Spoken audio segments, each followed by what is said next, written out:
turn the background music down just a tad bit. All right. What's up, everyone? Welcome to the episode number 6 of the Coach Buff podcast. And today we have a special guest today. Isofate. Iso, how you doing, brother? We're good, bro. How are you? Doing great. Evil, how are you, man? I'm alright, brother. It's been a long day of fucking esports camps today, so We did have a lot of excited for that. esports camps. A lot of esports Excited, camps. excited for the holiday, man. Super excited to have ISO on. Me and ISO actually go way back, dude. This dude right here got to coach him in Apex for a little bit whenever he was around Apex. We'll cover that later, but super excited to have him on in this this spectrum and this esport instead. So. Oh yeah. Really So today we're gonna get a little Isofated lore. From Apex competitive star to Marvel Rivals Magic Genius is what I have advertised today. That being said, Evo, I'm gonna let you run the questions with them. But Iso, tell us a little bit about yourself, man. Who is Isofated today? What does Isofated do? Why are you so handsome? There's just a lot of questions needing a lot of answers. Bro, I'm just a little gremlin. I like games. Definitely got the good side of the genetics, so that's a plus. Outside of that, I mean, I started gaming when I was like 8 or 9. Mostly CS, WoW. Just build up from there pretty much. Nice. CS and WoW. This guy is just... Yep. Guy's just another shroud. Mine is the bank account, but we're here, you know. Mine we're is vibing. the bank account. That guy do be pulling. That Fragathon be going crazy. So we got a few topics to cover with you for the show today. First and foremost, just want to dive into Isofate as a person. Obviously, we just kind of touched on what games you were into, stuff like that. But you know, getting into what got you into esports, what influenced you to take it serious, where you got your start at, stuff like that. You know, just a general early Isofate career path for us. Honestly, man, when I started grinding WoW, I think that was one of my first games, like major games. It all began like with fun, like everybody else. You just like enjoy playing, grinding. At a certain point, I noticed the way the games work. So I really got obsessed with trying to improve and get better. And once I started climbing the ranks in that game, then I think from then it just like became a super obsession on like how can I improve, how far up can I climb, like how far can we take it. I've never really been into like content and stuff like that. I generally just like to grind, and once I'm obsessed with one game, I stick to that game, and I want to see how good I can get at that specific game, and then I just go from there. So obviously, I know you more from Apex.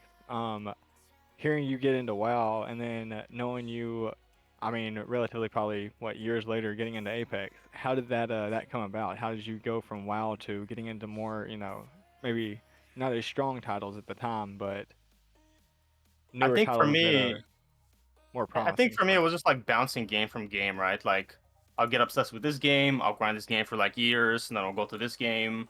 I think it was more of like a stroke of unluck because I had some really big opportunities in WoW itself.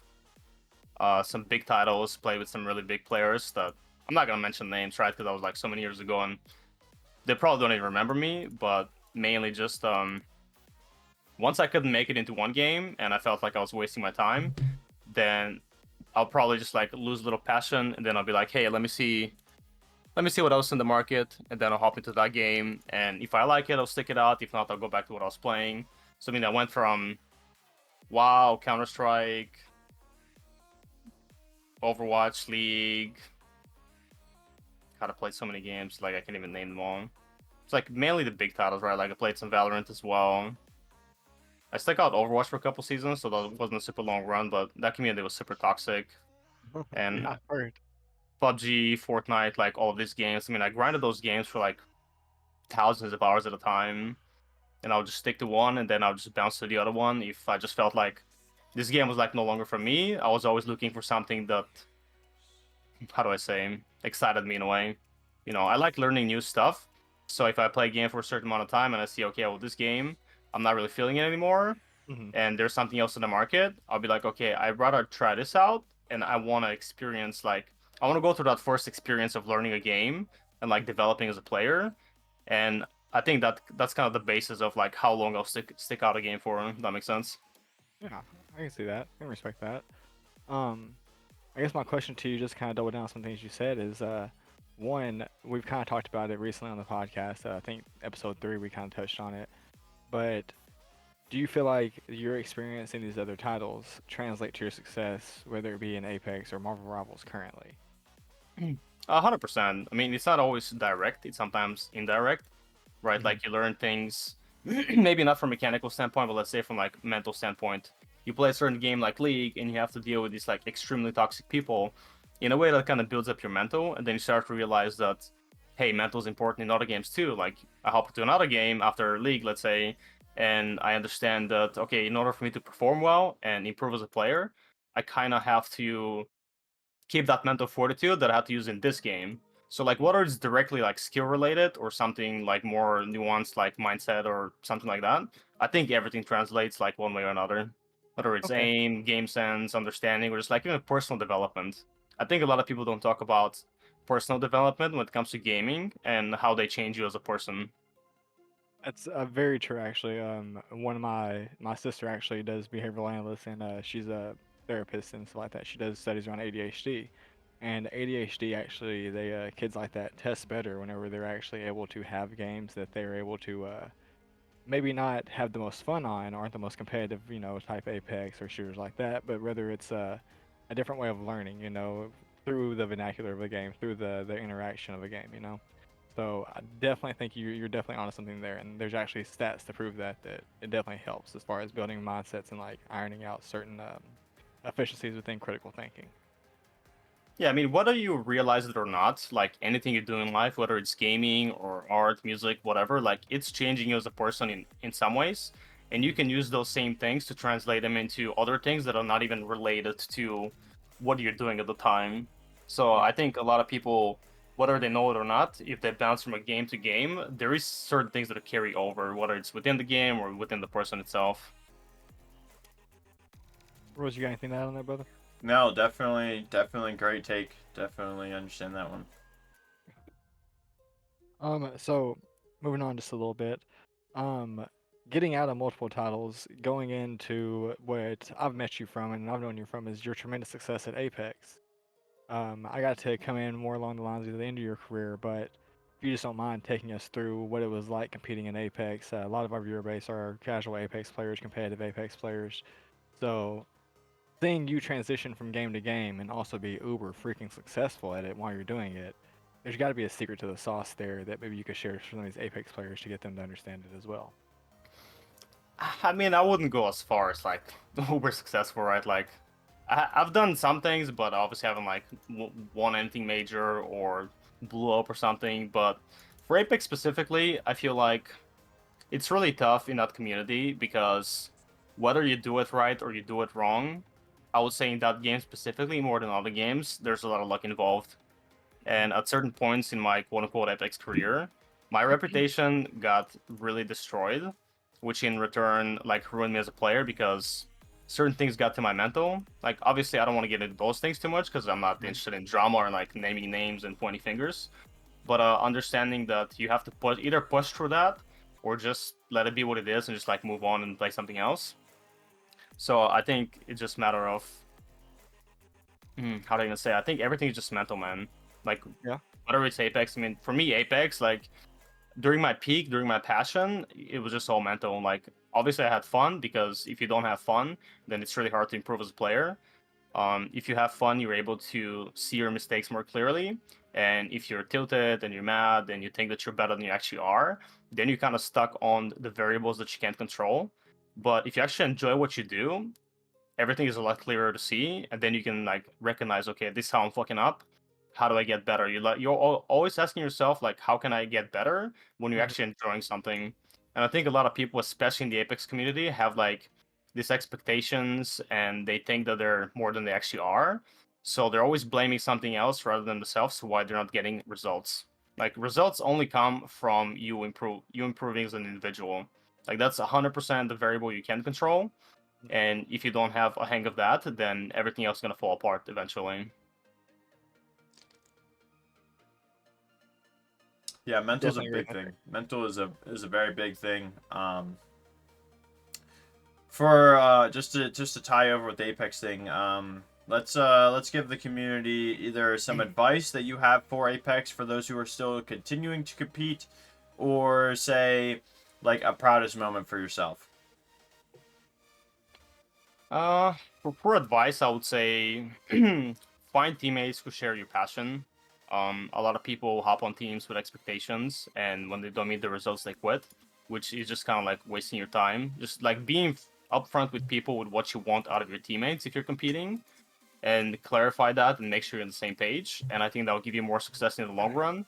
And just stick it out, man. Like, don't play for like 2 tournaments and then play slow and they're like, oh, I'm LFT again. You know, I need new teammates. Blah blah blah. I think that's a really big thing for me that I took away from that game, specifically like competitive wise. Great advice. Uh, I think that's the NA brain for sure. A lot of those guys struggle with sticking together and seeing through the accomplishments of being a team. You know, they much rather have it be an individual statistic. You know, I made finals, not the team made finals. So that's a great point, brother. as far as like proudest moments type thing, I would probably say me solo clutching a dub in LGS while last week spectating, and then everybody's going like freaking crazy. You know what I mean? Just all kind of big names coming through, saying hi, dropping subs, whatever. Like that was definitely a super hype experience to have like all those people spectate like a moment like that where you just all your hard work's paying off and you're popping off and like people see it, and that was a pretty good experience, I'd say. Oh, it It was a wasn't wholesome duo experience. queuing day one with me. That's up there too. That's up there. Okay, all right, We all right, had all we had right. our moments for sure. Yeah. The day I got called up from the coaching desk to come sub. Good times, good times. Oh man. Man, Well, that's the side courses really. Do you got anything else for me about Apex or the beginnings of ISO? no, I think that really hits the nail. I like the origin story, and then of course, you know, the theme of the podcast with the, especially with us actively coaching in Apex, you got to give the community some advice. You know, gotta feed the Apex kids for a minute.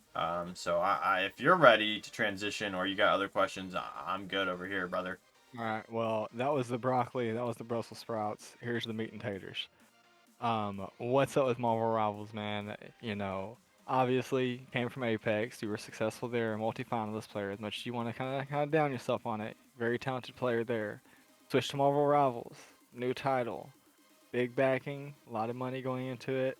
Trying to set a pro league up immediately, and you're going off. You're going insane. Everyone's noticing you, getting a little bit of clout again. You know what I'm saying? Handsome man's getting a little bit of love. We love that for him. So what's up, man? How's the transition been? You seem like you're happy, or at least from my standpoint, as your friend. I mean, I think that obviously I had a bit of stroke of luck because what I'm doing in Marvel Rivals, I've done over the past like 10, 12 years in X amount of titles, right? So that's kind of like one thing I will say is like no matter how hard you grind, there is like a little bit of luck involved when it comes to like quote unquote blowing up and getting some clout aspect. Outside of that, the game itself, I think it's great.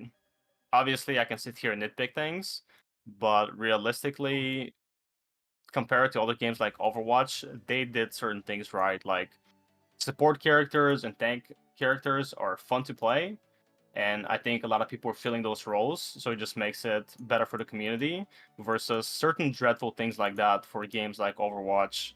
I think that's kind of what killed it. They could have made those things a lot more fun for players, and I think that's why the player base is booming right now. Makes a lot of sense. Um, I think that's a great comparison. Just kind of double down on real quick. I don't want to dive into another question, just without covering that. You have a background in Overwatch. Obviously, you're doing very well in Rivals now. You talked a little bit about how they transition. You know, a lot of legends are fun. Are there any other notable differences that you have to commentate on? And do you see Overwatch ever bouncing back from the state they're in right now? I saw the other day that their player count was extremely low. The Twitch viewership was around 5K, and we had Marvel Rivals at like 100K plus. Given these are all things that are probably taken out of perspective and out of context, so try to be mindful of that. But it's seemingly as if Overwatch's player base has almost kind of shifted to Rivals. I mean, there's obviously always that chance of a game making a comeback, but realistically, when you look at it, like Overwatch's been out for like 20 years or whatever. It obviously has very well built up characters and things that people enjoy. But when you look at something like Marvel, I mean, those guys have characters that people have loved for like 100 years. Every single character has like 100 years worth of lore and experience and Yeah. crossover and like you name it, like they have it. And I just don't think that Overwatch can like surpass Marvel, but they could probably still make a comeback. But I think the love for Marvel is just gonna be just way too big. I think it will for sure take over. Now, whether they take it in the right direction or not, that's kind of up to them. But Mhm. they definitely have the opportunity to like make this just one of the best games of probably next decade for sure. I think that's one of the unfair advantages Rivals definitely has over a lot of the competition is that you're taking lore building that's been done by Stan, dude, like decades and decades and decades of lore building around these Mhm. people and around these characters. And the fanfare of it is far beyond video games will ever conceive. We're talking about comic books, we're talking about a cinematic universe at this point. Um, we have, I mean, I could just be hearsay, but I read something the other day. I think it was like a gaming headquarters, something like that article. But anyways, so it's something about that Marvel Rivals player base is actually like 56% totally new players, players that haven't engaged in FPSs, haven't engaged in arena shooters. They're just entirely brand new to the spectrum. I mean, obviously they probably have a background in gaming, but they're mostly here for the Marvels experience. They're not really here for the 66 arena, the shooter experience, you know? I mean, think about it like this, right? You don't have to be a Marvel rival or just a Marvel fan to get into Marvel Rivals. Like, I'll give you an example, right? I'm not like a comic book nerd and I don't know all these Mhm. lores and all this stuff. But for example, one of the maps is called Nose Essence. And then I watched the new Venom movie and there's the character No, and it gives me a little backstory and like for me as a inexperienced person when it comes to storyline in Marvel, I thought that was super cool, and I kind of put the pieces together myself, Mhm. which was really entertaining. So what I mean by you don't have to be a Marvel fan is like let's say you're somebody who's just seen the Venom movies, right? You're like, oh my god, I love Venom, I love this character. Oh, there's a game where you can play Venom. Mhm. Boom, they get into it. You know, they have to be a fan of just like one or two of those characters, and that could be like enough reason for them to try out the game, learn new characters, and then become a Marvel fan if they're not already. So they just have such a big alleyway of entry for players that I think it might even keep growing. Like I wouldn't be surprised if it just keeps growing. I wouldn't either. I would be very shocked if is A, there isn't more cinematics based around possibly a Marvel 6v6 or like a Marvel Arenas, kind of like what they did with I'm spacing on the show's name. It was, I think it was the Netflix series they did off of a game. But they could spin off like that. I mean, the whole recipe's there for them. They've had, like I said, decades and decades of lore building to build off of and to capitalize off of this at this point. Um, I guess my next question for you, that kind of co-aligns with the Marvel Universe, is, or not with Marvel Universe, but the Marvel game is, do you feel like the fact that everybody feels a little overpowered right now? Now, obviously, you're playing at the highest level. Most people don't get to play there, but for the most part, everybody seems to not have a gripe about anybody not being useful. Everyone feels like their legend's useful. They're playing Squirrel Girl. They're playing Hela. They're playing well, Hela's a bad example, but they're playing whatever they can to have fun, whether it be Scarlet, Black Widow, uh, quad DPS. You know, do you think that there has any correlation, rather, I guess, is throughout the experience of these players, do you think that it's A, better for them to have all these overpowered characters? Or B, do you think it's going to cause at the highest level almost a discrepancy within expectation? I think when it comes to the highest level, there's definitely going to be some characters that will always be meta over other characters based on not just their ability and how overpowered they are, but what they actually provide within the game. But I will say there is definitely quite a few characters that I don't want to call them weak, but they only function under certain circumstances. Yeah. Like my character that I play mostly Magic, for example, I need a lot of conditions to be met in order for me to quote unquote pop off, go crazy, do my job, like whatever you want to name it, right? Like I need these circumstances, otherwise my character is kind of useless. Even though she's not like a bad character, right? Like her kit is insane and she could do a lot of things, but this criteria has to be met in order for me to do what I'm supposed to do in that character. So I think that's kind of the big difference is like all the characters are quote unquote strong, but certain characters require more setup than others, and that's probably why you mainly see, I would say maybe like let's say half of the roster being played primarily, because in order for you to make the other characters that are not as strong, you have to be either super creative, or you need to be like stacking, for example, and your teammates are setting you up to do your job, and whatever the case may be. But I think it's definitely a good thing when I would say like the balancing for the most part feels good. I think if they just don't make the mistake like every other single company and listen to the community, they're going to have a very good balancing. Just don't listen to the casual community, man. Like, dude, I love the casual community. Have fun, do your thing, but you need to understand the game at a certain level before you start asking for changes. And typically, the people that are asking for changes at the high level is they understand the characters at the highest level and they understand how badly they can be abused. And once you can abuse them at that level, then it just makes the game almost unfair and also sets a meta to where you can't play anything else because you have to play X into X. You can't play X into Y because you just lose. And I think that's kind of when the game starts becoming fun. There has to be some kind of diversity within the character picks in order for the game to feel fresh and still feel like you can play your character within any meta. Well, I think that's a great segue into my next question of, and I'm sorry, Rules, if you have anything to comment on that one. No, he's got a great point. To jump over with the Marvel, like they have an insanely unfair advantage with like people don't even have to play video games to be like, oh, I'm the biggest Spider-Man fan on the planet. Then oh, Marvel Rivals is a thing. I can play Spider-Man. Like just that same exact idea. Just there's so much. I would not be surprised if I saw DC try to pull some shit like that. Yeah. Might as well try DC because that's a whole nother universe. You know, there's two sides to the coin. It would not surprise me if you see Batman beating the shit out of someone in the back line and, you know, fill in whatever support character for that. So definitely that's a big thing for Overwatch to have to overcome. For the death of Overwatch, I know I'm kind of backwheeling just a little bit. That's okay, nah, bro, you're all good. For the Overwatch thing, coming from Gundam Evolution, which was a niche game, mainly in the West, that the East didn't really pick up.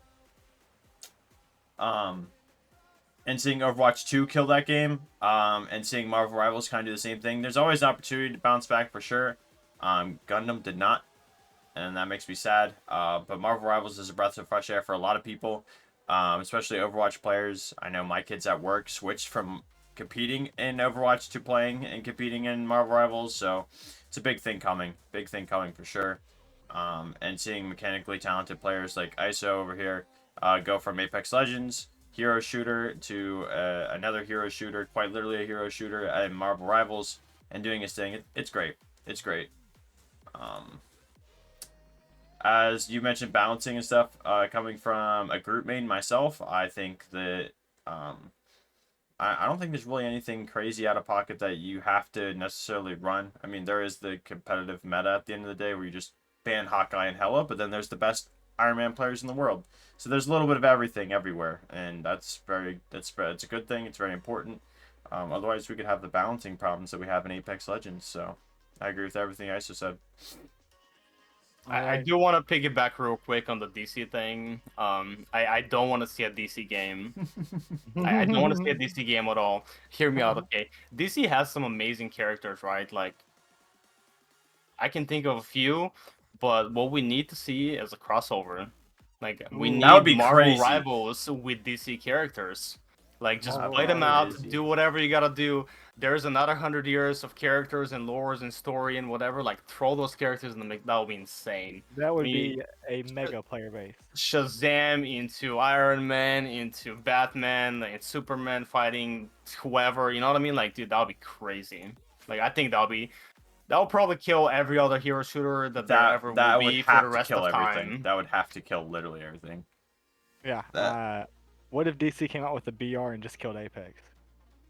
That'd be I scary. mean, BR is cool and all, bro, but let Oh, here somebody we else go. do BR. Like let DC hop on Marvel Rivals and just make this like the You greatest get you get a hero DC shooter for the next knocker a 100 blade point. years. Dude. I mean, I think that would be insane. Because, the thing Dude. about, like, comic book nerds is, like, I'm an anime nerd, so there's kind of correlation a little bit there, but think of all the people that are like, oh, what if this character fought this character? Who's stronger? Who would win? Now put Marvel and DC in the game side by side, and then you have everybody just battling it out in this, like, cool environment where two complete different universes are just colliding. That'd Yeah, be you fun. get I you think get that'd be pretty cool. you get the comparison between Sporticus and what's his face from The Boys.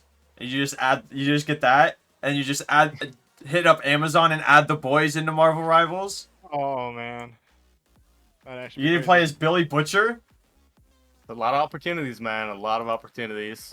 Billy Butcher, my You tank as well. replace Namor with what's his face? Aquaman. That'd be great. That'd be so funny. So good. Having a Namor and Aquaman off would actually be incredible. That's what I'm Uh, saying, man. Like the possibilities there are actually just the next level. I don't think any other company could like ever compete with that if they put it together. fucks with it. So we kind of talked about before we moved on that keeping the game fresh, keeping competitive changes coming, stuff like that. Obviously, we're going into season 1 of Marvels. We're exiting season 0 currently. So far, what are your impressions on it? Are the devs doing a good job? Are they listening to positive feedback? Or are there uncertain changes that you maybe want to voice your concerns about?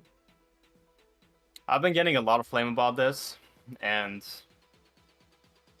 I want to put it in a way to where it doesn't get you guys canceled, right? But No, dude, nah. You say it how you I want to, bro. I would suck all the devs for role queue. I'm just gonna say that right now. Like, Hey, man. give me some sort of role preference, role queue. I am sick and tired of these kids out here pretending that I'm so creative. We're gonna run 3 tanks and 3 supports. We're being. No, they tried that in Overwatch, it sucked. Oh, we're gonna run 3 supports. No, it sucks. Like, give us something that's actually has competitive integrity and can work in a comp setting, and it's also entertaining to play and entertaining to watch. Nobody wants to sit there and watch a 15-minute fight on point with 3 supports and 3 tanks. You know what I mean? Like, it's not fun to play, it's not fun to watch, and the biggest issue is when you're put in a solo, duo, trio queue environment, and let's say you run into a comp like that, your teammates are not always willing to match that. You know what I mean? So like if they don't want to match that and you don't match it, then you lose and you get punished because there isn't a system in place that prevent that from happening. But then you have the argument, oh, well, your teammates should just be willing to adapt and play what they're playing. No, it sucks. Nobody wants to play it. They rather try to beat it a different way and lose than play what they're playing just so they can win. I think that some sort of role queue or role preference or something. I know that like 2-2-2 is kind of, it's also kind of stale, and I think personally that one tank, 3 DPS, was it one tank, One 2 three DPS, two. 3 supports? Yeah, 1-3-2. I think that's also an actual viable comp that's fun to play, fun to watch, things like that. I think that could also work. So that's why I wouldn't say just straight up put 2-2-2. So I'm not sure how they would implement the 2-2-2 and 1-3-2. But we need something, man. It's just disgusting. And also another huge problem is if you get 2 players on your team that are flex players, and they like let's say they play any role, but let's say they play tank just for this example. You have 2 flex tanks on your team, and the enemy team has 2 tank mains that have 50 plus hours on their tank characters. Who's winning that matchup? The more experienced Your player. No your experienced flex tank. players Yeah. are not winning that. You're losing basically because you have 2 flex players and you're forced for them to play flex, and then the enemy team just gets the lucky RNG of like, oh, we have 2 tank mains. That's another unfair RNG thing that can be easily solved with something like a role system. You know what I mean? Outside of that, like I don't really have any complaints. I think everything else, for the most part, aside from like nitpicking small stuff, I think they're doing a great job. Okay. So, just to kind of follow up with maybe a solution to this, just my wheels were turning while you were talking. It sounds as if you almost need one of each guaranteed on a team. One DPS, one tank, one healer, at the bare minimum to start off with the composition. You need at least one of each of them to start the rolls off. So would you say maybe select a role queue that has, you can select tank, DPS, healer, or rather support, and then for the last one you can select flex, and your typical lobby fill would be those three roles specifically, and then three flexes as well. So your higher flex, your Q time for flex would be higher, obviously, but playing those designated roles would have an option for you as well. Well, they could have an algorithm like that, and I Mhm. think that honestly is not a terrible idea. Obviously that eliminates some of that. There's still the issue of like players, but you just can't really fully eliminate that. So I think that's fine. It could work. I think that's something they could take into consideration. But from their statements, I don't think we're getting role queue of any sort. I Yeah, think it I've just heard them blatantly say they're not going to do role queue. yeah. I think it is what it is, and you just have to like free ball it and just hope that you get a stroke of luck, or you just have a full 3, 4, 6 stack, whatever. Mhm. Yeah, I agree. I think at that point you just have to understand that you have to like assemble a team, get a stack going. I could also play devil's advocate and be like, hey, let pubs have open queue or open role queue, and then in competitive kind of force a little something there. Um, but then again, people have argued about queue times. People have argued about being bored. You've mentioned this all the same. I just don't see where I would have to see it to believe it, where they invent something that's entirely different, that is unique and keeps the identity of open queue with having that structure. Otherwise, it's just the same thing as Overwatch. I do want to counter the queue time thing, though. I think people are thinking of the queue time because they're comparing it to Overwatch. I agree. Overwatch queue time sucks because playing tank sucks and playing support sucks. I agree. Marvel Rivals, tank characters are fun to play. Support characters are also fun to play. There's a lot of tanks and a lot of healers. The problem is not everybody wants to play them, and then you're forcing people to play things they don't want to. And when you can eliminate that by just letting people choose. Mm-hmm. And what I don't understand is because every time I get into an argument on Twitter or whatever about role queue, they're always like, "Oh well, we shouldn't be forced to role queue, but we should be forced to flex in game." Like that doesn't make sense to me. You can have it both ways and like be Mm-hmm. fair for everybody. I think that's a big thing. Like for me for example, like I don't mind flexing. I'll flex DPS. I'll play support. I don't want to tank, not because the character is not fun, because I don't find the role of tanking as stimulating for me. Like I don't want to do it. I want to climb and improve as a DPS player. I can't do that when I'm forced to flex support or tank every other game, and that's like unfair to me and my time. And I think that could be eliminated because at the end of the day, we're all like spending our time playing this, and we should be able to play what we want to play. I think Mm-hmm. that's a pretty fair argument that nobody really seems to have a counter for. Like I shouldn't be forced to flex when I want to play DPS, and people say DPS main blah blah blah. Even if it's support or tank, it doesn't matter. Like the example stands, you know what I mean? Like you should be able to spend your time practicing what you want to be good at, and that's what like ranked is about.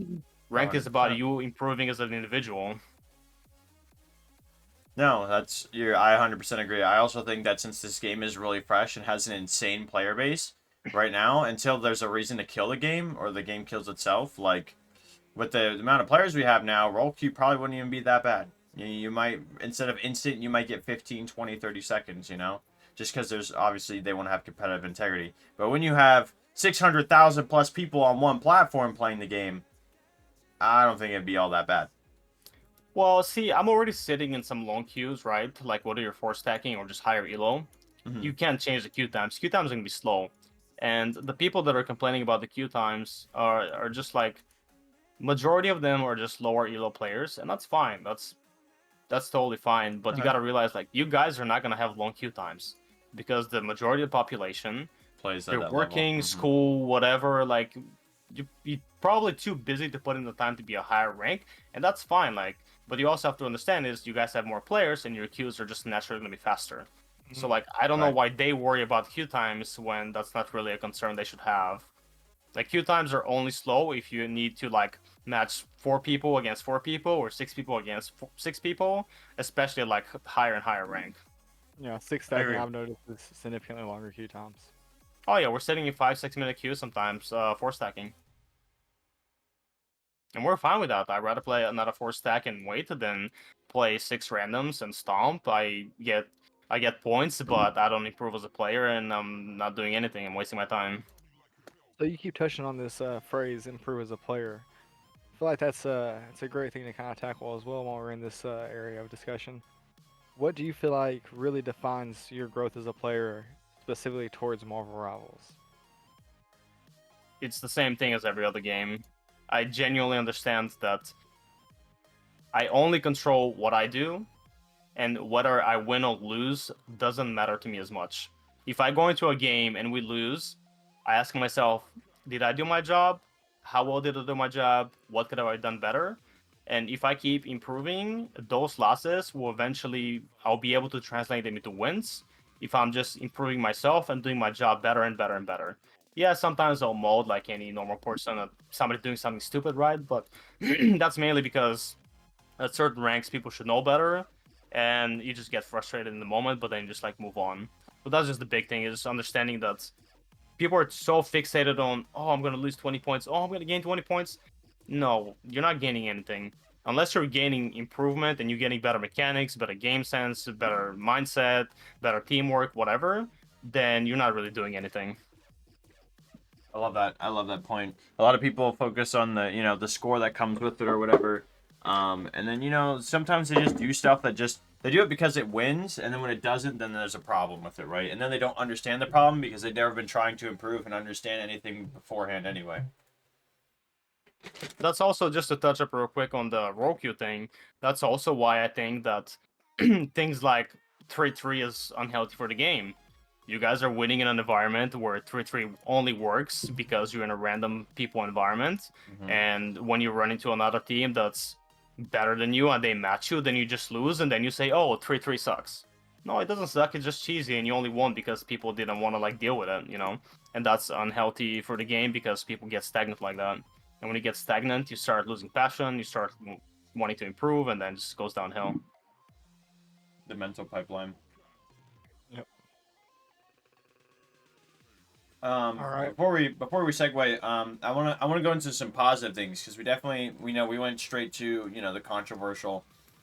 There's a lot of positive things that they also do with this season. Like they added 2 new characters immediately, and they're immediately available to play. A lot of games, in certain games, make you have to wait a little bit, or like they're part of a battle pass or some other marketing bullshit. Immediately free to play. Susan and Mr. Fantastic. They added a new map, right? Bunch of balancing stuff. The new season, the new battle pass is $10, and those skins, hello? Other gaming companies would spend. I mean, obviously, I don't know the details from there. They probably could have paid a good bit of money for artists and designers to get that shit into the game. But I know in Apex Legends, we're paying $40 a month for a handful of decent skins at that. Valorant and Counter-Strike, all these skins with a skin trading market. Hundreds of thousands of dollars for some of this stuff. Collection events are $500, $800. Marvel Rivals has added so much action-packed content into one little update. I say little because, it's one map, 2 characters, but there's so much extra content, extra skins. You have the comic book section in the gallery. Like, you mentioned not being a comic book nerd, but they could turn you into one just because it's in the game. So much content, dirt cheap, and the game is still fun even after 1 season. So, I think they're doing a lot of things right. And with you being, a really talented Magic player and being able to create content and tutorial videos and tips like that, I'd love to hear your thoughts on, content in Marvel Rivals in general. Like, whether it's informative content, competitive content, or just the clickbait shenanigans and the degenerate, just the crazy stuff you see on TikTok. Like, what's all that like? You give me some insight. I'm not sure how much I can dive into it because I've always just been a competitive player, whether it's ranked or actual competitive. I haven't really been too much into content. I find that spending 6 hours going through my VODs and clipping stuff and then editing stuff and then thinking of titles and thinking of ideas, it's a little boring to me.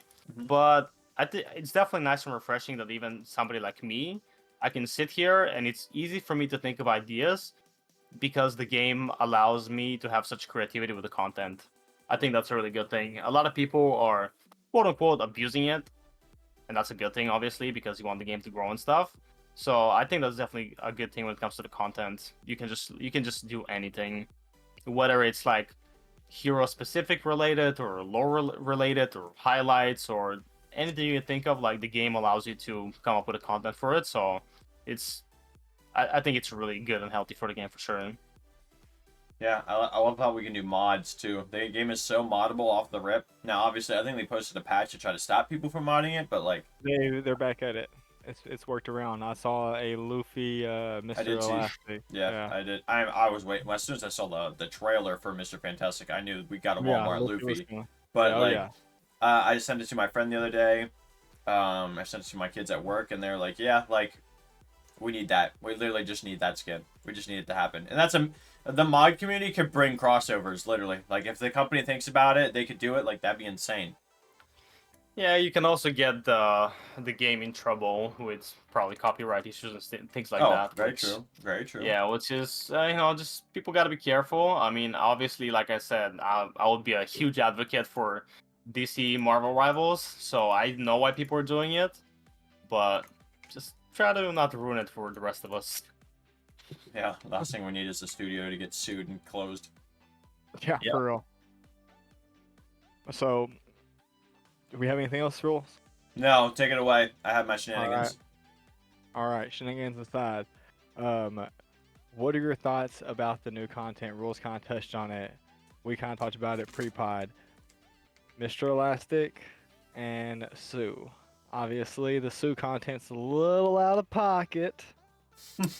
Well, from my understanding, she's a very how do you say, a woman of the night type of Oh, character, even in the comic books. Promiscuous, yeah, Yeah, promiscuous. promiscuous. As far as play wise, I will say Sue is definitely a character that has high skill expression, and you can do a lot of things with her, and I really love that as a support because I'm one of those people that, like, on one hand, I'll say she's not like damage oriented, but she can also do a lot of damage, and I don't like that in majority of supports because what happens is people focus too much on dealing damage when they should be doing their actual job. But I think the way that they created her kit, you can actually do both at the same time seamlessly. And I think that's something really hard to do for a support, to be able to seamlessly do damage and heal your teammates at the same time. And also having such a big kit like hers makes her very fun and very interesting to play. Like, I would say that there'll be a huge difference between an average Sue player and like a really, really good Sue player.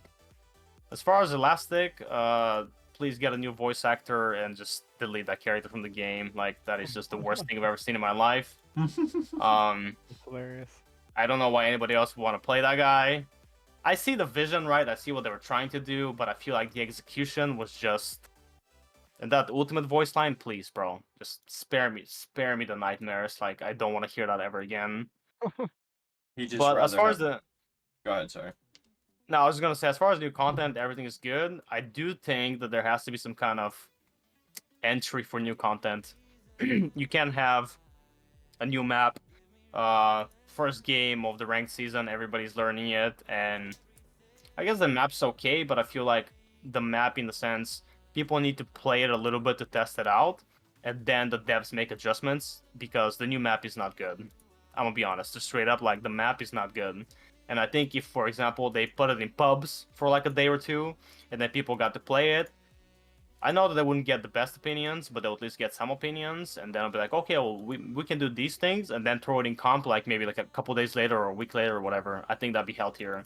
Because in comp right now, that map, I personally feel like it's disgusting and it's really bad. And as far as the new character, it's kind of the same thing, right? Like, you hop in comp, oh, I want to try Sue. Well, you're playing Sue in a fucking, let's say, high diamond right now, low GM, whatever, and you don't really fully understand how to play a character. Can you really get away with it? Some people, sure, they learn fast, they're very talented and skilled players, and some people will throw your game, and that's not fun. Very valid, very valid. So, go ahead. I was just gonna say, to piggyback off the Fantastic thing, as a group main, I'm genuinely offended by that guy having arms just as long as mine, so we can delete that guy. I was not ready for you to say that. I second that decision. Um, yeah, no. As far as concepts, I don't have a ton to say about Marvel Rivals. This is all new to me. I'm just a sponge taking it all in. Conceptually, I think that it was a swing and a miss. I think he offers some really cool things conceptually.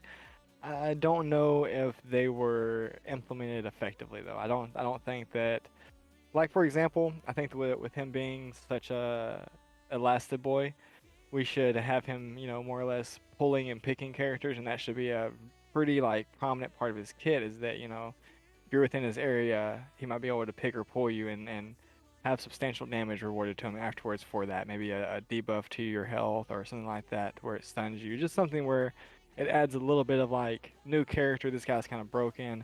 He's not fair to play against. Obviously, we talked about comp earlier. Having some levels of discrepancy within like pick rate and stuff like that. New characters, in my opinion, new characters should come out and just absolutely be the best of the best. Power scaling them back is always 10 out of 10 better than swinging and missing and having to power scale them forward. I would rather somebody be incredibly busted and have fun and enjoy that person to the fullest extent, and then have the glory days of him, like what I talked about with Gibby, even though he's in a good place now. I would rather I, have that experience than the exact opposite of starting off with a fuse type of legend where he's just significantly underwhelming to the actual status of the game currently. I agree and also disagree, right? Because you throw in a new character and it's OP and everybody wants to play him and enjoy him. I think that's the positive aspect. I think the negative aspect is it usually takes them too long to dial it back down. Mm. So you're put in a situation where this new character comes out, it's OP for 90 days, which is the whole duration of the season, and nobody plays anything else. I think that's Yep. bad. So I agree. I agree. I think I I think mid patches would are huge for mid that. or quarterly. Yeah. even shorter, man. Even if it's like a week or something. I think what was I gonna say? Losing train of thought. I think the problem with that character specifically is right. Like Sue is not like I wouldn't call her OP, but she's extremely strong. A lot Mhm. of high skill expression, so people will still play other things. I think with him, where they messed up is I see the vision, but I feel like the dev team was in a round table and you split the round table in half, and one side said he's gonna be a duelist, and the other side said he's gonna be a tank, and they put it all together and they threw him in the game. I think that they had to prioritize either him having less survivability and more damage, or just removing some of his damaging abilities and just making him a tank. I Mhm. think they just tried to do two things at the same time, and it just wasn't efficient in a way they thought it would be. I can appreciate that response. So Well, beyond that, go ahead, brother. I think also if you think about the four characters that they're releasing, right? You have Susan, clear support. You have Mr. Fantastic, kind of a blend. I was really hoping to play the thing day one of the patch, but he got thrown on the second half. And then you have the Human Torch, which in my opinion would be a clear DPS. So maybe from a content design thing, they were like, okay, well we have one of each role. Try to, mix it up for this guy. And I completely agree. I think that he needed to be either or. He kind of comes underwhelming to me when it comes to his ultimate and like his role in the tanky side of things. I definitely think that like he should be, as much as I don't like Wolverine and Black Panther players coming in and doing crazy combos and picks or getting kidnapped by a Wolverine player. I think they probably should have went with that with his arms and that much versus being a discount Luffy and having some weird tanky vibes. Um, and I've yet to see someone actually counter someone's ult with that guy, so definitely underwhelming for me. Maybe this is a little bit too Overwatchy to say this, but my vision whenever I was thinking he was coming to the game was almost going to be like, is it Life Healer is the guy who's able to pull his teammates back Weaver, and forth? Like Weaver, Life over, Healer. yeah, Weaver. yeah, Yeah, yeah, yeah. Okay, cool. Sorry about that, Overwatch fans. But with that being said, I thought of something like that, whereas like maybe not the high ground aspect where you can just boom up, but more of like I can pick somebody on the other team. Maybe my tank or my DPS is OE'd. I can pick them back to me. Just that ultimate utility, but more of a wide range of it. That's was my immediate impression of like him. Where whenever he came out, and he's this kind of rangy DPS, lanky character that chicken nuggets up and is a tough guy all of a sudden.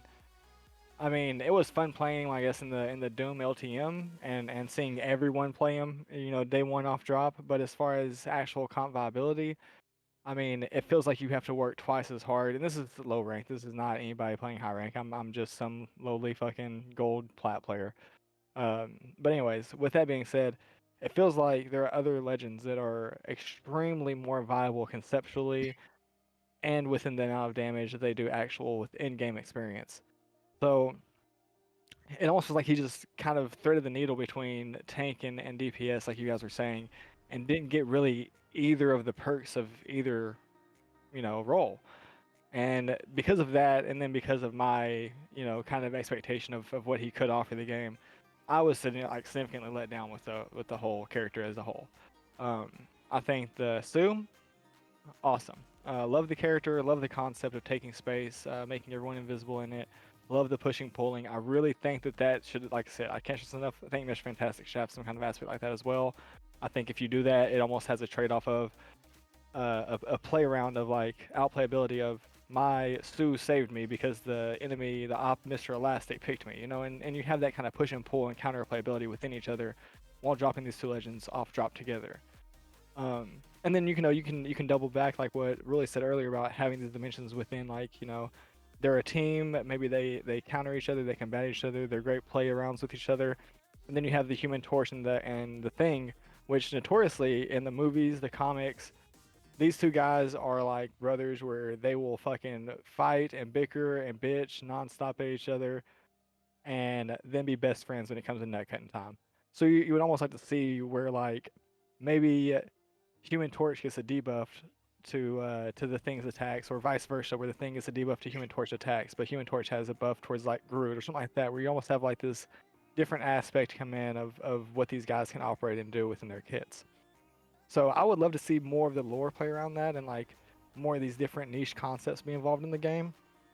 But overall, I am by far most excited for Blade. I think Blade's gonna be an absolute fucking badass whenever he comes out.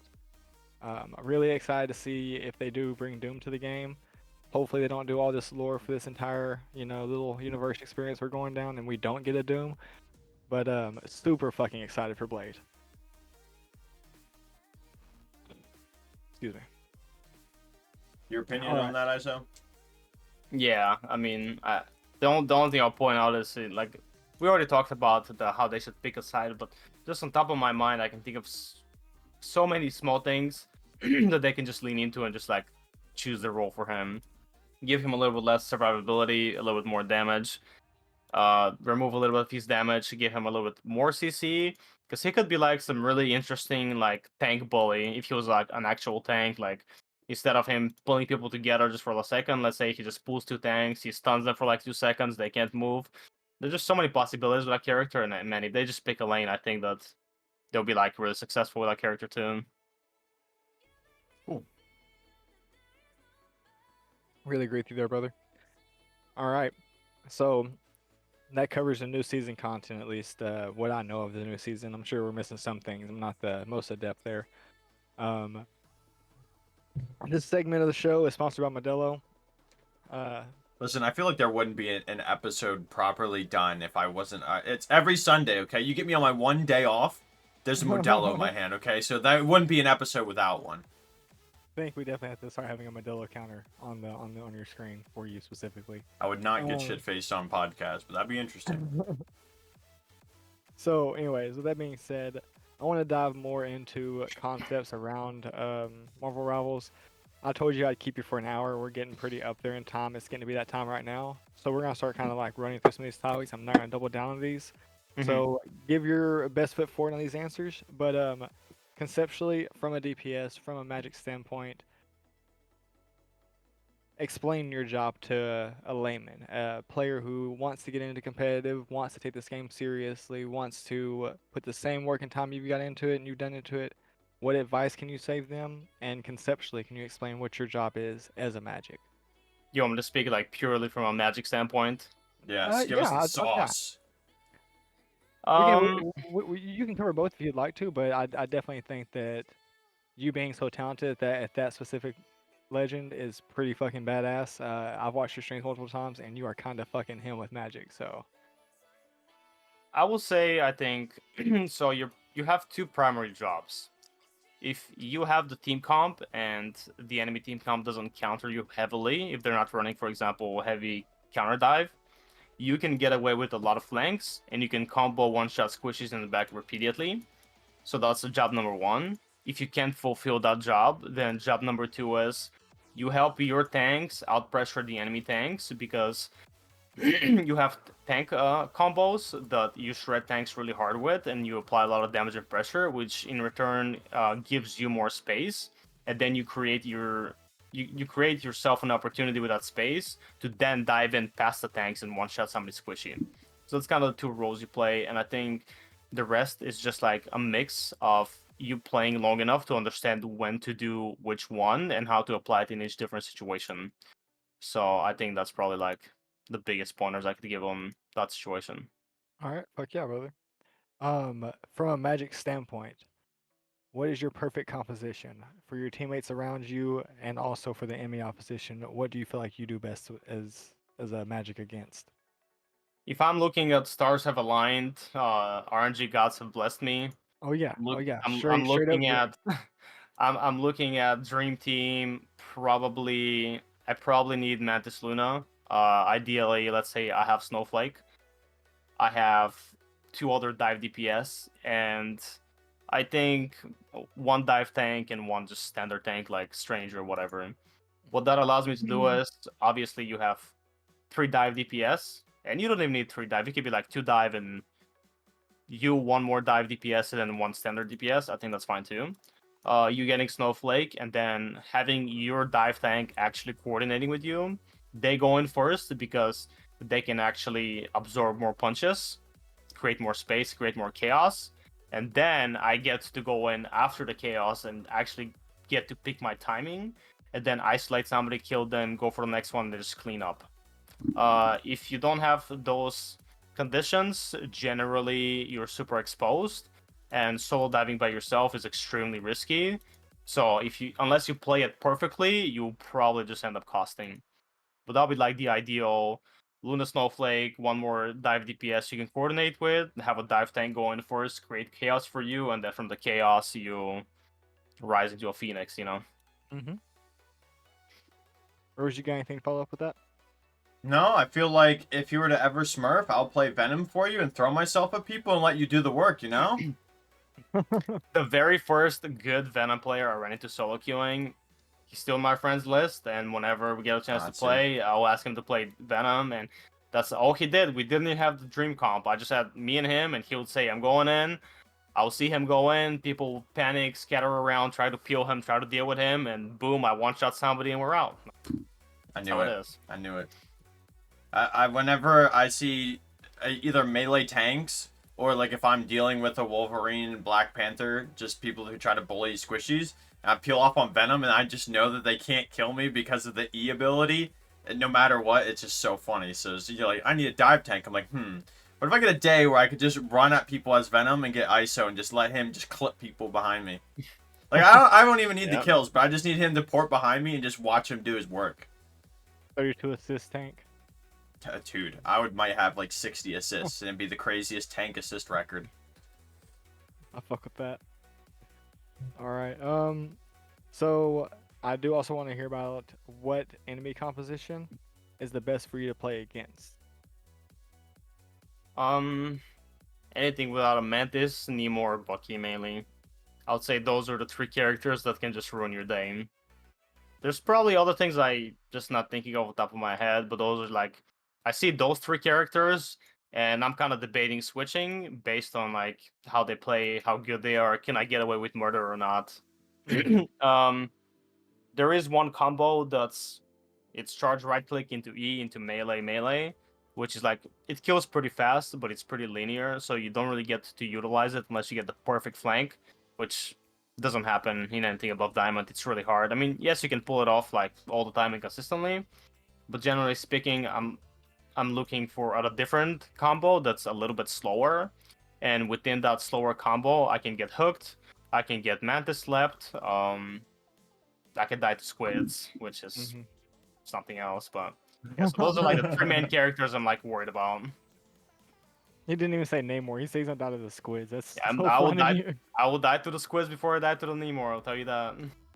I saw a rage tweet about people literally be like, kill onks, kill squids, kill this, that, and the Yeah. other. Just like anything like that. Dude, kill turret. Like, Oh, it's a big issue. I'm not gonna lie. get it. I get it. Shooting NPCs and anonymous objects. It's kind of annoying. I'm not gonna lie. It's kind of annoying. As a Groot who plays on, on Convoy, I'm pushing the cart a lot, and I have an onk, and I have to turn around and deal with that shit versus actually walling people up and dealing with other things. Pisses me off to no end. So, As a cloak and dagger, unks are my fucking mortal weakness, bro. I'm fucking daggering my ass off, hillbotting everybody, and then I just instantly die because there's an onk at my feet, and I just there's no way I get away from it. I can't fucking swap fast enough to queue out to cloak away from it. I'm just fucking dead ski for the rescue. Like I it's hate it's, it, it's bro. up. People just don't look at I things. am. All right. So we're about at that hour mark right now. I'm gonna give you a speed round. All right, big dog. We're not gonna double back on anything. We're gonna let you cook everything. You have the unfiltered floor. However you want to approach it, however deep you want to dive into it. Feel free. It's all yours. I'm just gonna rapid fire these questions at you as you say ready, go. Go.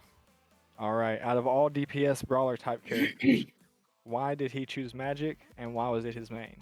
From VTX Zach at the Vortex org. Vortex. I saw a video and I saw it was probably 5 seconds long. I saw her swing her sword and I just knew that was my character. It's an animation. Just an animation was enough. That's fucking badass. Oh, I love that answer. There's no deep answer, just bitch got a sword. That's badass. Hell yeah, dog. Fuck with that. What drives you to make personal judgments when it comes to positioning? It's a little deep. Team comps mainly, I would say. I look at my team comp. Can I get away with murder? And then I look at the enemy team comp and like, can I get away with murder? That's kind of how I'm thinking about positioning. I look at both team comps and I evaluate if I overextend, will my team be able to save me based on what they're running? And if I overextend, how hard can the enemy team shut me down before I can get away? Those are like the two main things. Okay. Same question. So what drives you to make personal judgments when deciding when to dive or when not to dive? So this Pretty might much be more of a- same answer. Yeah, pretty much same answer. I say this might be a little bit more wing conditioning, but I think this is pretty much you answered that one along the head. So do you have any pointers for players who are switching to more DPS focused roles? I could dive into that because the DPS role itself is so versatile. I would just say for DPS advice, try to take advantage of opportunities. If your teammates are not creating opportunities, I know it's a bit scary, but you have to take some risks and create opportunities for yourself. The way it is majority of the time a lot rests on your shoulders because if things don't go well, it's always DPS fault. So just understand that DPS role is higher risk than tank and supports, and you have to make the judgment to make those risks and things like that. So don't listen to what people say and just like try to use your best judgment and try to build up off that and build the experience to where those higher risks turn into the rewards versus the punishment. That's a really good answer, brother. That was a great one. What advice would you give from somebody switching from a Vanguard main to DPS specifically? For Vanguard, if you're a Vanguard that properly holds W key, try not to do that as much on DPS, you will get punished. If you are a Vanguard that hides behind payload and you're afraid to hold W key, bind your W key and hold more W key. I would say those are the two main things. Learning when to go and when not to, that timing and pacing, huh? Yeah, it's always easier to dial it down from being too W key versus if you're too scared to W key, then it's a lot harder to overcome that fear of just like going forward more. All right, and this one he asked, but I'm gonna double down this one right here. I'm gonna change it up a little bit. He asked, would you prefer a more dive focused team comp or a healthy 50 split, 50-50 split? I'm going to ask you that along with for competitive role, not being a Magic, just in terms of the game success and health. What do you feel like that's any different? On the first part, I would prefer dive, mainly because I enjoy a lot of aspects of the game, but I just have a thing for melee characters. In every game I've played, that's like you can melee. I've always been a melee character, so I find it exciting. Also to tie into that, in every game I've played, I've always had high risk, high reward mentality, and dive is very high risk, high reward. So that just appeals to me. So I'll say dive. As far as competitive, I think that just as long as there's not a force meta in competitive, like I think everything should be able to fly in competitive. You should be able to counter everything, and there shouldn't be any things that you can't counter. I think it should really just come down to who plays it better, if that makes sense. All right, brother. Well, I think we're gonna get you out of here before the hour and 15 mark. Let me check. Yeah, we're at an hour and 3 right now, about an hour and 5 by the time I get done yapping. Um, the questions I have for you that are remaining are all about the future of the game. And like I Mhm. said, we've got about 10 minutes left. So if you want to dive deep on them or if you just want a quick touch answer, that's totally fine, brother. But do you see yourself competing in this next year of Marvel or the next season of Marvel for the championship run? And B, do you see Marvel evolving? I think we kind of talked about this earlier a little bit, but do you see Marvel evolving to be one of the major titled games within the esports community? The first question, I think it just genuinely depends on my personal life. Obviously, I'm getting a lot older, and I have some bigger priorities in life right now.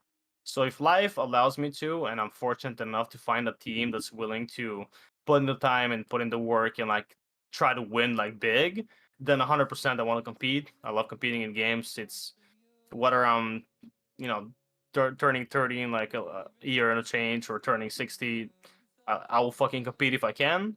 Hmm. So that's kind of ties that. As far as the future, like I said, I think they're doing a great job, and I think that if they keep doing a great job, then they can definitely be one of the top titles, competitively speaking. I mean, look at Overwatch. Overwatch is dying, but competitively speaking, like that game is still booming popularity when it comes to like the major tournaments, right? So then you have a game like this, and you put a major tournament in it, then I would imagine it will do pretty well. Now I can't say how far they can take it, but everything we talked about, from it being Marvel and the characters and everything else, the possibility is there. Like their possibilities are quite literally like endless. It just matter like, do they do it right, and how far are they willing to go? Yeah. All right, brother. Well, that wraps it up for everything I've got for you. Rules, do you have anything for him?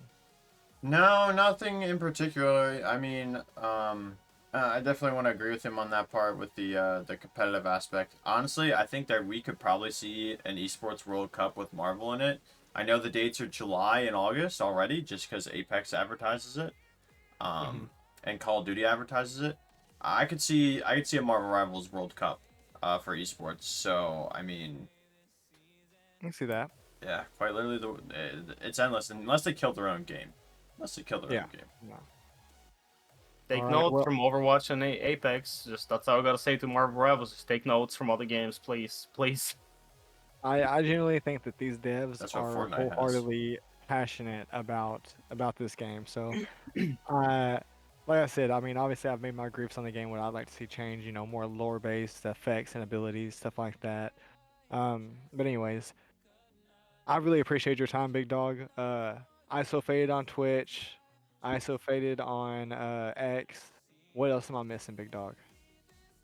uh, TikTok, YouTube, just regular stuff, nothing crazy. All right, So it's actually, ISO faded and then ISO fate for Twitch, I believe, right? Yeah, certain places are taken, so it's Twitch and X, I believe, or Isofate, and everything else is isofaded, or YouTube's also isofaded. I don't even know, bro. I'm gonna be honest. I think TikTok's also isofaded. I get lost myself. Just look up the Hit me up on Magic Man. I'm sure you'll find his profile picture. yeah, there you go. just hit me up Um, on Twitter, bro. It's isofaded. That's all you guys yeah. need. Absolutely, man. He's got guides for Magic. I think he released here recently that are fresh off the content steamer. So as you guys get free time, make sure you check out his content. Appreciate you so much, brother, for coming on and talking about Marvels with us. This is very much out of my realm of expertise. So getting to sit back as a guest and just hear and learn about the game with you was absolutely awesome, man. It's Appreciate good that. stuff. Good stuff. Yeah, man, it was good. I appreciate you guys having me, and having homies that are always presenting opportunities to you is definitely a W feeling. Absolutely, We'll have to brother. get You an know how I episode where roll. he breaks down live gameplay. Dude, I mean, I'm not Teach us opposed the to it at ways. all. Teach us the ways. Like I feel like that would have been cool to have for this. Like just throw him into a ranked game, let him stream it in the Discord real quick, and just be like, all right, how does Isofate play the Magic? So I that'd be mean, sick. I would love to Oh. do that, but I think that you can find that out every day at 4 p.m. PST. If I'm not mistaken, every day I get Is a that his Twitch? notification. Is that his Twitch? At 4 p.m. might PST, be you about get a that time. notification that says great. that it is gremlin time and it is time to cook. So, all my Or if you want gremlins. me to do a VOD review on one of your Magic games, code, and we'll post it on YouTube. We're already doing that too.